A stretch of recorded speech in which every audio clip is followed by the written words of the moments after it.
the party could be over as salaries fall in line with pandemic migrations. A little bit more FUD for the multifamily thesis, but we're trying to be fear, uncertainty, and doubt. But we're trying to bring it to you straight and not just show you all of the kind of the good rosy opinions. Trying to be as neutral as possible, because again, we're putting our money in these deals. We want to know what the right steps are. So what is business? What was business now saying? So this Globe Street article, that was going against that big narrative that I've been talking about, and I still think is valid. Those demographic shifts that are driving housing demand. Yeah. This one is kind of pushing back against that narrative that of remote work being able to really unlock some mobility and savings for a lot of renters, specifically for this article, but a lot of people in general. And it seems like the implied thesis on this article is that wages are really going to be more tied to cost of living in a specific area. Yeah. They're not going to pay you $100,000 no matter where you live, basically.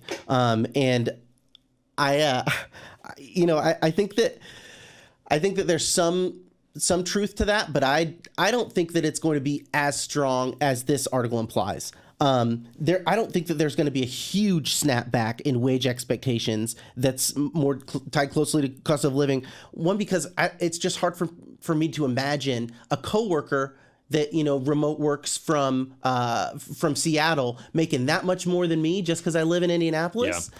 So they talked about this on the All In podcast recently about how pre-pandemic, the kind of the competition for tech employees, for programmers, developers, it was so tight. There was this huge war for talent. Everyone was just competing on salary, and you were looking in, whether it's the Bay Area, Silicon Valley, New York, or Boston, wherever it might be, Indianapolis, and maybe not Indianapolis, but those other high paying markets. Yeah.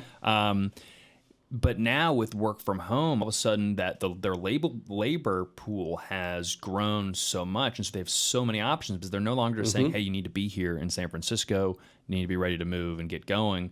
They can look at someone who's living in Indianapolis or Fort Wayne or Cincinnati or Kansas City or Lansing, Michigan. So on the flip side, there's a guy that's jealous that his work from home coworker makes more than him, and regardless of cost of living, if you're getting that pay bump for living somewhere that's higher cost of living, I feel like that's going to be some subject of jealousy. Yeah, it's like even if the numbers are perfect. You don't have to live there. But I think what could happen is, maybe salaries are kind of pegged to, what the average cost of living is in that market to an extent.